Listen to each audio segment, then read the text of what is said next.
નમસ્કાર, મની મેનેજરના એપિસોડમાં હું પ્રીતિ દલાલ આપનું સ્વાગત કરું છું. અને હવે જ્યારે આપણે FY26 સમાપ્ત કરીને FY27માં પ્રવેશી રહ્યા છીએ ત્યારે FY26 કેવું રહ્યું, વૈશ્વિક અનિશ્ચિતતા વચ્ચે ભારતીય માર્કેટનો દેખાવ કેવો રહ્યો અને આગળ હવે FY27 માટે રોકાણની રણનીતિ કેવી રાખવી, કયા સેક્ટર પર હવે રોકાણકારની આશાઓ ટકેલી રહેશે, એ તમામ અંગે આપણે ચર્ચા કરીશું. અને આ ચર્ચામાં આપણી સાથે જોડાયા છે મની મંત્રના ફાઉન્ડર વિરલ ભટ્ટ. વિરલભાઈ, ઘણો સ્વાગત છે. અને જો આપણે FY26નું યર આખું જોઈએ, FY26 ને 25-26નું, તો જે લાસ્ટ લેગ રહ્યો છે એ ખાસો એવો વોલેટાઇલ રહ્યો છે અને હજી પણ એ વોલેટાલિટી છે ને વી ડોન્ટ નો કે કઈ રીતના આગળ વધશે. ને when I am saying that, હું વેસ્ટ એશિયા વોરની જે રિપકર્શન્સ આવી રહ્યા છે વર્લ્ડ વાઇડ, અને એમાં ઇન્ડિયા બાકાત નથી. અને આપણને ખબર બી નથી કે એનો એન્ડ કેવી રીતના આવશે. માર્કેટે એની વિચ વેઝ 2 વર્ષથી એટલું રિટર્ન્સ નથી આપ્યા અને એને વધારેમાં આ એક વેસ્ટ એશિયા વોર આવી ગયો, જેને લીધે ઘણી બધી અનસર્ટનિટી આપણને વધતી દેખાઈ રહી છે. એ પહેલાં ટેરિફ હતું ને ઘણા બધા આપણે ટ્રેડ એગ્રીમેન્ટ્સ આવતા જોયા. કઈ રીતના હવે આપણે જો FY26ને જોવું હોય, જે આપણે ખાસું એવું રોલર કોસ્ટર રાઇડ તરીકે ગણીએ છીએ, અને જો અત્યાર સુધીના આપણા ચેલેન્જીસ અને લર્નિંગ્સ જોવા હોય, કઈ રીતના આપણે જોઈ શકીએ? પહેલાં તો તમારો આભાર પ્રીતિબેન શોમાં બોલાવવા માટે. 25-26ની વાત કરીએ ને ત્યારે મને લાગે છે કે આ જ્યારે ડિસ્કસ કરી રહ્યા છે, કદાચ આપણે પ્રી વોર અને પોસ્ટ વોર એવી રીતે કંઈક ડિસ્કશન કરવું પડશે. કારણ કે ડેટા વાઇઝ જ્યારે વિચારીએ ને, કારણ કે 25માં જ્યારે આપણે પ્રી વોર એટલે જ્યારે વોરની શરૂઆત નથી થઈ એની પહેલાંની વાતો કરીએ ત્યારે એમાં આપણે ડિવાઈડ કરીને રાખીએ તો માર્કેટમાં આમ જોઈએ તો સપ્ટેમ્બર-ઓક્ટોબર 24થી માર્કેટમાં વોલેટિલિટી સ્ટાર્ટ થઈ ગઈ, ડાઉનસાઇડ સ્ટાર્ટ થઈ ગયું. 25માં શરૂઆતના સમયમાં માર્કેટે રિસ્પોન્સ ન આપ્યો, માર્કેટ બહુ જ વોલેટાઇલ ડાઉનસાઇડ ગયા અને ઘણી બધી ડાઉનસાઇડ દેખાઈ. પણ 25ના એક એવા ફેઝમાં માર્કેટે સારું આવા રિટર્ન્સ પણ આપ્યા. એટલે અગર આપણે આમ જોઈએ તો આજના દિવસે અગર આપણે જોઈશું ને તો આ વર્ષના 3 મહિનાઓ ગયા છે, રાઈટ? તો એમાં તો ભયંકર માર્કેટ નીચે ગયું છે. પણ આપણે 25ને લઈએ તો 25માં એવા ફેઝમાં, જેવી તમે કીધું કે પ્રી વોર અને પોસ્ટ વોર, સો પ્રી વોરના પોઈન્ટ ઓફ વ્યૂથી ત્યારે પણ ઘણા બધા એવા ઇવેન્ટ્સ થયા. પણ એક એવો ફેઝ હતો કે માર્કેટે અને અમુક સેક્ટર્સે સારા એવા રિટર્ન્સ પણ આપ્યા. આમ જોવા જઈએ તો વેલ્યુએશન સપોર્ટ નહોતી કરતી 25માં મેજરલી. ત્યારે એ એક પરિબળના કારણે માર્કેટે સારું એવું માર્કેટ ડાઉન ગયું, માર્કેટે રિટર્ન્સ ન આપ્યા. પછી ટ્રમ્પનું જે ટેરિફની વાત હતી એ આખા 25માં સારી રીતે એની વાતો થઈ, એના કારણે માર્કેટે સપોર્ટ ન આપ્યો. એક એવો ફેઝ આવ્યો કે જેમાં જ્યારે વાટાઘાટો ચાલી રહી હતી ટેરિફની, ત્યારે માર્કેટે ઇન્ડિયા એક સારી એવી સ્ટેન્ડિંગ પોઝિશન પર છે, સારું એવું ટેરિફનું આપણને ફાયદો થશે ઇન ટર્મ્સ ઓફ જે પર્સન્ટેજ આપણને લગાવવામાં આવશે એમાં. અને એ બધામાં માર્કેટે થોડીક મોમેન્ટમ પણ આપી. અમુક સેક્ટર્સ સ્પેશિયલી બેન્કિંગ ફાઇનાન્સની વાત કરીએ તો અને PSUની વાત કરીએ તો ત્યાં સારો એવો સપોર્ટ દેખાયો. પણ જ્યારે આ વોરની સિચ્યુએશન આવી અને વોરની વાતો આવી અને સ્પેશિયલી લાસ્ટ 1-1.5 મહિનાથી જે વોરની વાતો સ્ટાર્ટ થઈ, જીઓપોલિટિકલ સિચ્યુએશન ખરાબ થઈ, રાઈટ? અને 24થી લઈને અત્યારે 26 સુધી અને સ્પેશિયલી 25-26માં તો જીઓપોલિટિકલ સિચ્યુએશન, ટેરિફની સિચ્યુએશન, ઓવર વેલ્યુએશન માર્કેટ હતું, માર્કેટ સપોર્ટ નહોતું થતું, FISએ સેલિંગ કરી, આપણી રૂપી બહુ જ વીક થઈ ગઈ, ડોલર સ્ટ્રોંગ થયું. અને આ બધા ઇવેન્ટને કારણે માર્કેટે બહુ જ નેગેટિવ રિટર્ન્સ આપ્યા. અને આમ જોવા જઈએ તો વેલ્યુએશન પણ 26 આવતા એટલે 26 યર આવતા વેલ્યુએશને તો સપોર્ટ આપ્યો, પણ ઓવરઓલ જોઈએ તો 25-26 બહુ બધા કન્સર્ન્સને કારણે જે માર્કેટ્સનું પરફોર્મન્સ હતું એ બહુ જ નેગેટિવ રહ્યું. જી. અને એઝ વી સ્પીક ઓલ્સો અત્યારના things are changing so very fast. અત્યારના આપણે શો કરી રહ્યા છીએ, એવર નો કે નેક્સ્ટ મોમેન્ટે શું થશે, જે રીતના વેસ્ટ એશિયા વોરની આપણે સ્થિતિ જોઈ રહ્યા છે. અને પણ એકંદરે આપણે જો જોઈએ તો FY26માં નિફ્ટી પ્રેક્ટિકલી ફ્લેટ નહીં પણ નેગેટિવ ઝોનમાં રહ્યું છે. અને આ સેકન્ડ કોન્ઝિક્યુટિવ યર છે. હવે નિફ્ટીની આપણે જો પરફોર્મન્સ જોઈએ તો નિફ્ટી 50ની જ વાત કરીએ તો -3% પ્લસના આપણે નેગેટિવ રિટર્ન્સ જોઈ રહ્યા છીએ. સેન્સેક્સમાં નજર કરો તો -4%ના આપણે નેગેટિવ રિટર્ન્સ જોઈ રહ્યા છીએ. બેંક નિફ્ટીમાં થોડા પોઝિટિવ રિટર્ન્સ છે, પણ જે અત્યારના આપણે લેટેસ્ટ ડેવલપમેન્ટ થતા જોઈ છે, જે રીતના રૂપી ડોલર ટ્રેડને માટે જે એક અંકુશ લગાવાયો છે, એના લીધે માઇટ બી એક ટેમ્પરરીલી આપણે ત્યાં પણ ઇફેક્ટ જોઈશું આવતા ક્વાર્ટર્સમાં. કઈ રીતના તમે જોઈ રહ્યા છો? જો સેન્સેક્સ નેગેટિવ, રિટેલ ઇન્વેસ્ટર્સને એક ડિસઅપોઇન્ટમેન્ટ ફીલ કરી રહ્યું છે, જે સપોર્ટ કરી રહ્યા છે માર્કેટને, એ લોકોને રિટર્ન્સ જ નથી મળી રહ્યા. શું કામ એવું થયું ને આગળ જતાં એઝ અ રિટેલ ઇન્વેસ્ટર આપણે કઈ રીતના શું વિચારીને આપણે રોકાણ કરીએ ઇક્વિટી માર્કેટમાં? બે વાતો આમાં બહુ મુખ્યત્વે આપણે વાત કરવી જોઈએ પ્રીતિબેન. અને તમારો જે મુદ્દો હતો કે આપણે આમ જોવા જઈએ ને તો એમાં 3-4 કારણો તો છે જ કે જેના કારણે માર્કેટે સપોર્ટ ન આપ્યો. હવે આપણે આજે જે ડિસ્કશન કરી રહ્યા છે એ સ્પેસિફિકલી ફાઇનાન્શિયલ યરના પોઈન્ટ ઓફ વ્યૂથી કરી રહ્યા છે. એટલે આપણે discussion calendar year point of વ્યૂથી પણ કરીએ છીએ અને ફાઇનાન્શિયલ યર પોઈન્ટ ઓફ વ્યૂથી પણ કરીએ છીએ. હવે એ છે ને માર્કેટ આપણે એવી રીતે શબ્દ વાપરીએ છીએ હંમેશા ડિસ્કશન વખતે કે બહુ જ વિયર્ડ છે. હવે આ વિયર્ડ શું કામ છે ને, ઘણા બધા એવા આ પર્ટિક્યુલર 25 અને 26નું ફાઇનાન્શિયલ યર, 25-26નું જે ફાઇનાન્શિયલ યર્સ છે ને, એમાં તમે જે રીતે કીધું કે 3% જ નિફ્ટીનું નેગેટિવ છે, સેન્સેક્સ 4% નેગેટિવ છે, પોઝિટિવ બેંક નિફ્ટી આપ્યું, નિફ્ટી 500 નેગેટિવ 1.5%ની આસપાસ આપ્યું, 150 મિડકેપ અને સ્મોલ કેપ. હવે મિડકેપે છે ને સારો એવો સાઇન દેખાડ્યા આ ફાઇનાન્શિયલ યરમાં, કારણ કે ત્યાં ઓપોર્ચ્યુનિટી દેખાઈ અને એ ઓલમોસ્ટ 4% પોઝિટિવમાં રહ્યું. હવે આના મેઇન 4 કારણો છે કે આવી રીતે નંબર્સ તમને અત્યારે જોવા મળી રહ્યા છે. હવે આજનું પણ જ્યારે આપણે ચર્ચા કરી રહ્યા છે ત્યારે આજનું પણ એક ફોલ ઓલમોસ્ટ 1.5%નું ફોલ અત્યારે દેખાઈ રહ્યું છે. તો એફઆઈની સેલિંગ છે ને બહુ જ કન્ટિન્યુઅસલી રહી આ આખા વર્ષમાં, આ ફાઇનાન્શિયલ યરમાં. એ એક બહુ જ હતું. ઓલમોસ્ટ 3.17 લાખ કરોડની આસપાસ એ લોકોએ સેલ કર્યું.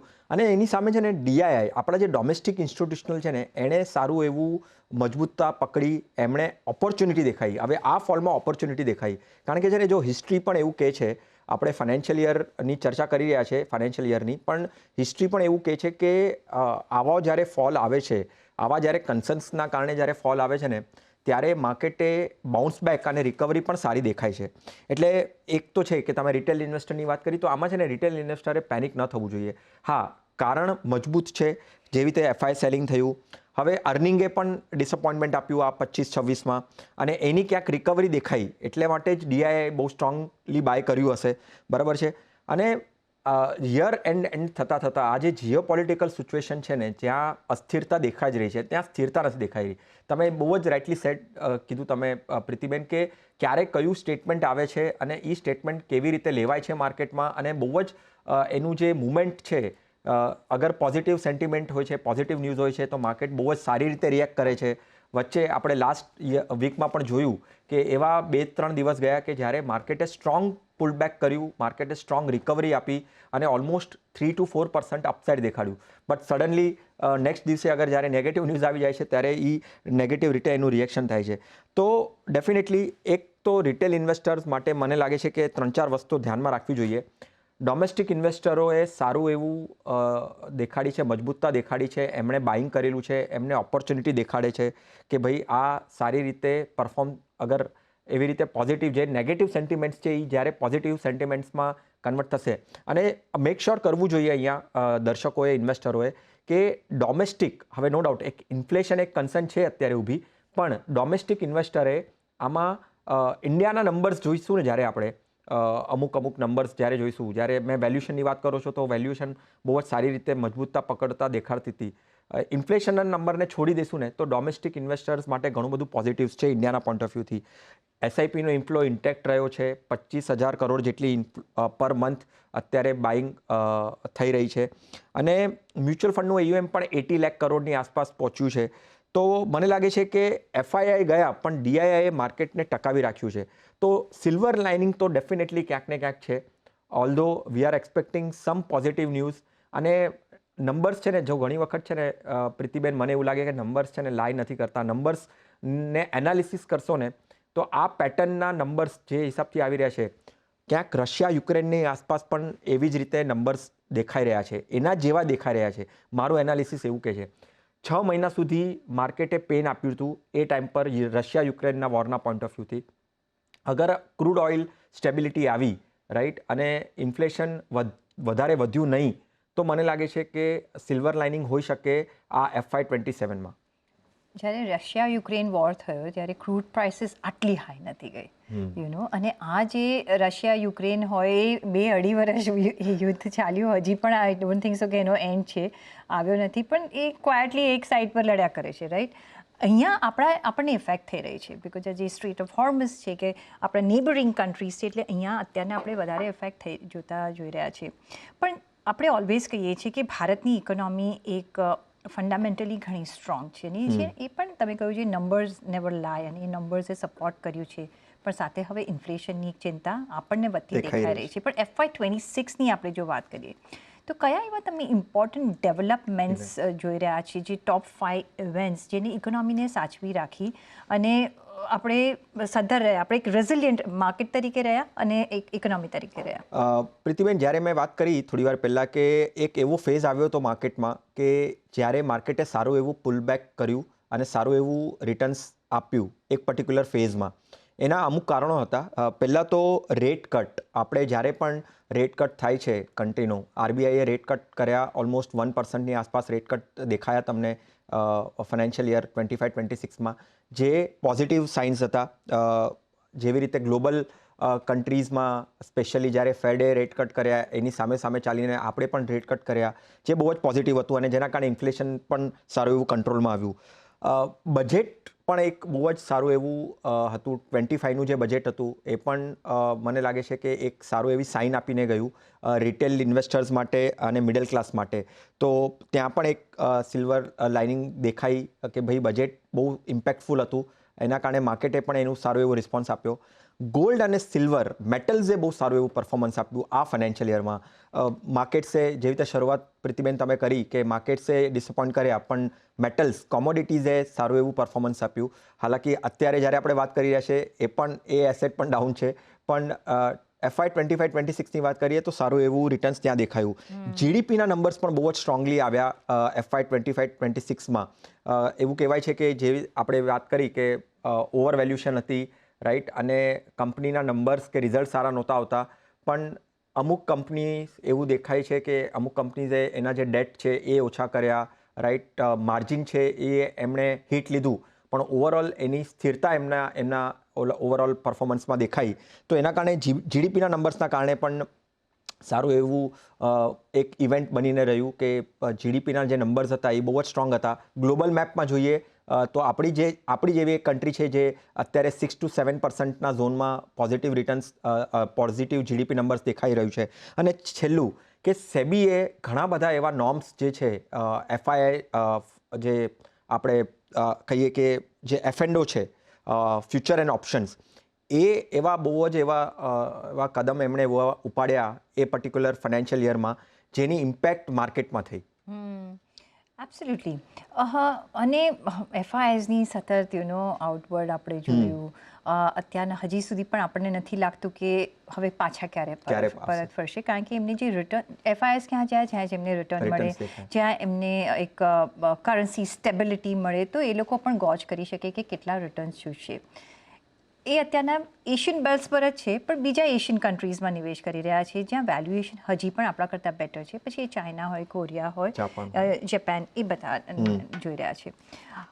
સો એટલે જ મેં કહ્યું કે જે ડોમેસ્ટિક ઇન્વેસ્ટર્સ જે સપોર્ટ કરી રહ્યા છે એને પણ અત્યારના રિટર્ન્સ નથી મળી રહ્યા, તો ડોમેસ્ટિક ઇન્વેસ્ટર તરફથી પણ શું એક ઇક્વિટી માર્કેટને આગળ જતાં સપોર્ટ મળશે કે નહીં, વી ડોન્ટ નો. કારણ કે જે સેક્ટર વાઇઝ જો આપણે પરફોર્મન્સ જોયું છે તો ખાસું એવું લેગાર્ડ રહ્યું છે અમુક એરિયામાં.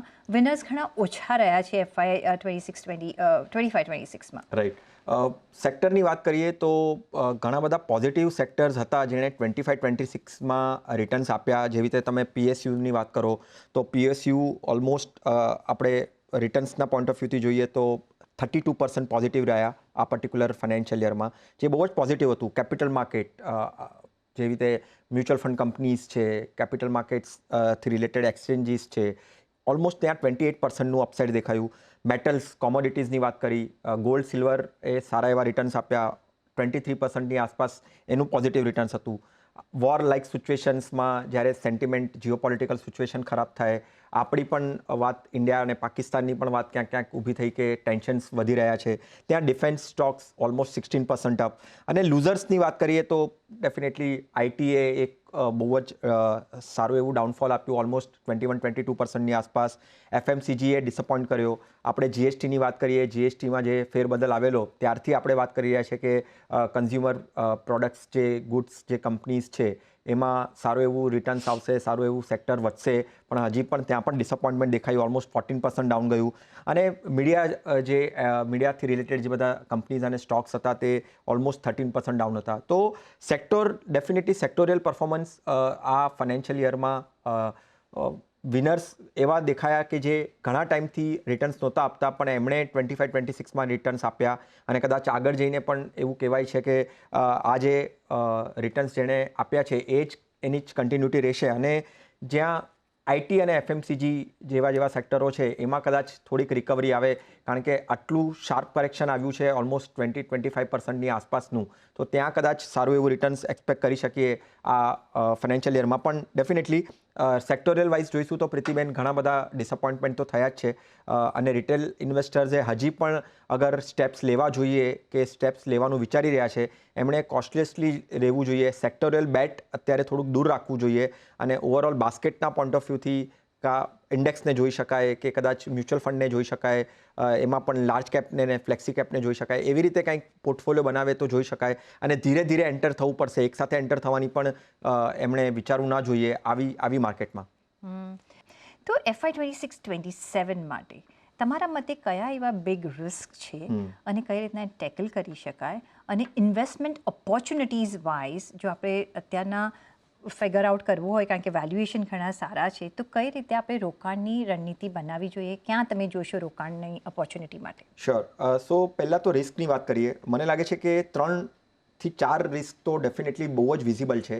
એ જ્યારે પણ કોઈ ઇન્વેસ્ટમેન્ટનું વિચારે છે ત્યારે એને આ વાતોની ધ્યાનમાં રાખવી જોઈએ. પહેલાં તો જે અત્યારે ઇઝરાયલ, યુએસ, ઈરાન આ ત્રણેય જે દેશો છે એની વચ્ચે જે યુદ્ધનું જે વાતાવરણ ઊભું થયું છે એ પતવાનું તો કાંઈ નામ લેતું નથી. અને હર દિવસે કાંઈ ને કાંઈ નવું આવી રહ્યું છે. સ્ટેટમેન્ટ્સો કહીએ કે એક્શન્સ કહીએ, રિએક્શન્સ કહીએ. ડેફિનેટલી ત્યાં એક ખાલી ક્રૂડ ઓઇલનું એક મુવમેન્ટ બહુ ઇમ્પોર્ટન્ટ છે. અને એ અગર સપોઝ માની લો, મારા મતે એવું લાગે છે મને કે અગર 100ની નીચે અગર ગયું ક્રૂડ ઓઇલ તો કદાચ પોઝિટિવ સાઇન્સ થઈ શકે આપણા માર્કેટ માટે. પણ જ્યાં સુધી 100 ઉપર રહે છે ત્યાં સુધી ડેફિનેટલી ચિંતાનો વિષય બની રહેશે. બીજો છે ટેરિફ. અગર કદાચ ચલો વોરનું કંઈક પોઝિટિવ આવી ગયું, કન્ક્લુઝન આવી ગયું, સીઝફાયર આવી ગયું, થોડા દિવસો સુધી બંધ રહ્યું ને એવું બધું આવી ગયું, તો સામે ટેરિફનું તો ઊભું જ છે. કારણ કે અત્યારે આ વોરની સિચ્યુએશનમાં ટેરિફની વાતો થઈ નથી રહી. એટલે જ્યારે આ વોરનું પતશે તો ટેરિફ સામે ઊભું જશે. તો ટેરિફમાં પણ શું ક્લેરિટી આવે છે, કેટલા પર્સન્ટેજ શું ભરવાનું રહેશે, કેવી રીતે રહેશે, આગળના વર્ષો માટે બહુ જ ઇમ્પોર્ટન્ટ છે. ઇલેક્શન પણ, મિડ ટર્મ ઇલેક્શન્સ હશે યુએસમાં, તો ત્યાં પણ એને કેવી રીતે જોઈને ત્યાંના ટ્રમ્પ કેવી રીતે રિએક્શન લેશે, એક્શન લેશે, એ પણ જોવાનું રહ્યું. સાથે સાથે પેરેલલી જે હજી પણ રશિયા યુક્રેનનું પણ ક્યાંય સોલ્યુશન આવી નથી રહ્યું, સેટલમેન્ટ આવી નથી રહ્યું. અને સાથે સાથે ઇન્ડિયા પાકિસ્તાનમાં પણ ક્યાંક એક સાયલેન્ટલી એવા વોરના ડાયનેમિક્સ શું બની રહ્યા છે, નથી બની રહ્યા, ત્યાં શું પીસફુલી ચાલશે નહીં ચાલે. તો જીઓ પોલિટિકલ સિચ્યુએશન્સ બહુ જ ઇમ્પોર્ટન્ટ છે. જેવી રીતે પ્રીતિબેન તમે કીધું કે વેલ્યુએશન વાઇઝ બહુ જ ઓપોર્ચ્યુનિટી સારી આપી રહ્યું છે, પણ આ જીઓ પોલિટિકલ સિચ્યુએશન હજી પણ આપણને ચેકમાં રાખશે કે ભાઈ આપણે શું કરવું જોઈએ, શું ન કરવું જોઈએ. શું કરવું જોઈએ ને પ્રીતિબેન, એમાં મને એવું લાગે છે કે ડેફિનેટલી આપણે માર્કેટમાં તો એન્ટર થવું જોઈએ જ. એમાં મને ક્યાંય એવી શંકા નથી દેખાતી કે માર્કેટથી ડરી રહેવું જોઈએ, રાઈટ? કારણ કે આવી સિચ્યુએશન્સ તો પાસ્ટમાં ઘણી વખત થઈ છે. એનાથી ડરીને અગર આપણે બેસશું તો આપણે ઇન્વેસ્ટમેન્ટ કરવાનો ફાયદો આગળ જઈને આપણને મળે એ આપણે નહીં ઉઠાવી શકીએ. તો મને લાગે છે માર્કેટમાં તો ડેફિનેટલી આપણે એન્ટર થવું જોઈએ. કેવી રીતે એન્ટર થવું જોઈએ ને એ બહુ જ મહત્વનું છે. એક સાથે તો ડેફિનેટલી આ માર્કેટમાં એન્ટર ન થવું જોઈએ, કારણ કે અનસર્ટેનિટીઝ છે. ક્યારે પણ ન્યૂઝ બેઝડ માર્કેટ ચાલે છે, સેન્ટિમેન્ટ બેઝડ માર્કેટ ચાલે છે. તો ધીરે ધીરે આપણે એન્ટર થઈ શકીએ. એમાં મને તો પર્સનલી લાગે જ છે હંમેશા કે મ્યુચ્યુઅલ ફંડ એક એવું એવેન્યુ હોવું જોઈએ કે જે ધીરે ધીરે તમે સિસ્ટમેટિકલી તમે એમાં એન્ટર થઈ રહ્યા છો, રાઈટ? અને એમાં પણ જે કેટેગરી વાઇઝ અગર આપણે સ્પેસિફિકલી કહીએ તો ફ્લેક્સી કેપ એક એવી કેટેગરી છે જ્યાં લાર્જ મિડ અને સ્મોલ ત્રણેયનો ફાયદો તમને મળશે. મિડ અને સ્મોલ બહુ જ એટ્રેક્ટિવ થઈ રહ્યા છે, રાઈટ, વેલ્યુએશન વાઇઝ, જેવી રીતે કીધું, પ્રાઇસ વાઇઝ, સ્ટોકના પોઈન્ટ ઓફ વ્યૂથી પણ. તો સિલેક્ટિવ એ ફંડ મેનેજર ઉપર છોડી દો તમે કે ઈ કઈ રીતે પિક કરે છે, કોને પિક કરે છે, આ પોઈન્ટ ઓફ વ્યૂથી, આ સિચ્યુએશનના પોઈન્ટ ઓફ વ્યૂથી. અને લાર્જ કેપનું પણ શું કામ ડોમિનન્સ હોવું જોઈએ પોર્ટફોલિયોમાં, કારણ કે એ ડાઉનસાઇડ પ્રોટેક્ટ કરવામાં તમને ફાયદો રહેશે. આ વખતે પણ લાર્જ કેપ એવી કંપનીઓ છે, ટોપ 50 કંપની, ટોપ 100 કંપનીઝ, જે તમને વેલ્યુએશન વાઇઝ તમે એમાં એન્ટર થઈ શકો છો. અને ડેફિનેટલી એલોકેશન વાઇઝ મને એવું લાગે છે કે અત્યારે હજી પણ તમે એલોકેશન વાઇઝ 40% તમે ઇક્વિટીમાં રહી શકો અને 60% તમે ડેટમાં રહી શકો. અને 60% ડેટમાં પણ હું એમ કહીશ કે જે 20% હશે, એ 60%નું 20% એ ધીરે ધીરે જ્યારે તમને ઓપોર્ચ્યુનિટી મળે ને એને તમે કન્વર્ટ કરી શકો ઇક્વિટીમાં, રાઈટ. એટલે ઓવરઓલ પોર્ટફોલિયો 60-40 હોવો જોઈએ, 60 ઇક્વિટી અને 40 ડેટ.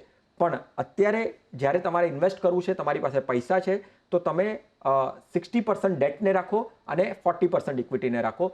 જેના કારણે જ્યારે ઓપોર્ચ્યુનિટી તમને મળશે જ માર્કેટમાં, 1% ફોલ, 2% ફોલ જ્યારે થશે, ત્યારે તમે ધીરે ધીરે એ ડેટનું એલોકેશન ઓછું કરીને તમે ઇક્વિટીમાં શિફ્ટ થાવ. અને એમાં પણ ઇક્વિટીમાં જેવી તમે કીધું, ફ્લેક્સી કેપને રાખો, મલ્ટી કેપને રાખો, લાર્જ કેપને રાખો. અને કોઈ એવી મિડ કેપ કે સ્મોલ કેપ એવી ઓપોર્ચ્યુનિટીને તમે નહીં જુઓ. અને સિલેક્ટિવ સેક્ટર્સ અને સિલેક્ટિવ સ્ટોક્સને પણ અત્યારે અવોઇડ કરો, કારણ કે બહુ જ સ્પેક્યુલેશન છે, બહુ જ અનસર્ટેનિટીઝ છે. જ્યારે અનસર્ટેનિટીઝ ઇઝ થશે ત્યારે તમે ધીરે ધીરે એને પ્રમાણે બેટ લઈ શકો છો. અને મિડ ટર્મમાં આવી જ રીતે તમે મિડ ટર્મ અને લોંગ ટર્મ ફ્લેક્સી કેપ અને મલ્ટી કેપથી તમે બનાવી શકો. અને તમે ક્લિયર છો, તમે ગભરાતા નથી, ડરતા નથી માર્કેટ્સના ડાઉનફોલથી, તો મિડ કેપ અને સ્મોલ કેપમાં પણ સિલેક્ટિવલી ઓપોર્ચ્યુનિટી તમને ફંડ વાઇઝ જ્યારે દેખાય ત્યારે તમે એને એન્ટર થઈ શકો છો. તો પહેલી વાત તો એ કે જો ડર ગયા વો પીછે રહે ગયા. આપણે ડરવાનું નથી. યસ, સ્ટ્રેટેજી જો આપણે બરાબર અપનાવીશું તો આપણે પાછળ નહીં રહીએ. અને જ્યારે આ બધી સિચ્યુએશનનો પતાવટ આવશે કે જ્યારે ચલો વોર એન્ડ થઈ જશે ને, ત્યારે એક સિલ્વર લાઇનને જો આપણે જોવી હોય ને એનો એડવાન્ટેજ લેવો હોય to go above that silver line, તો તમારે અત્યારના નિવેશ કરવું પડશે. પણ અહીંયા ધીરે ધીરે બાય ઓન ડિપની રણનીતિથી, એસઆઈપીની રીતેથી કે તમે જાતે કરતા હો તો ધીરે ધીરે એવરી 1-2% ફોલ પર થોડું આપણે ઇન્વેસ્ટ કરીશું. જો તમારી પાસે 100 રૂપિયા હોય તો 5-10 રૂપિયા કરીને તમે કરશો. કારણ કે માર્કેટ એકદમ જ કંઈ ઉપર નથી જવાનું, એ ધીરે ધીરે જ ઉપર જશે. એટલે એ રણનીતિથી જો તમે આગળ ચાલશો તો તમને ઓલવેઝ માર્કેટ ગેઇન આપશે. ને આ સિચ્યુએશન આ ફર્સ્ટ ટાઈમ નથી થઈ, ઘણી વખત આપણે આવા ડાઉન સાઇઝ જોઈ છે ને પછી જે માર્કેટ જે ફ્લરિશમેન્ટ આપ્યું છે ને ત્યારે એક તમને કમાવાનો મોકો મળશે. પછી ત્યારે તમને એમ ના લાગવું જોઈએ કે મેં નહીં નિવેશ કરીને હું ગભરાઈ ગયો, રાઈટ. પણ યસ, 26-27 માટે કંઈક આવી રણનીતિથી આપણે આગળ કામકાજ કરીશું. વિરલભાઈ, ઘણો આભાર તમારો અમારી સાથે જોડાવા બદલ. અને એ સાથે જ મને પણ આપશો રજા. જોડાયેલા રહેજો CNBC બજાર સાથે. નમસ્કાર.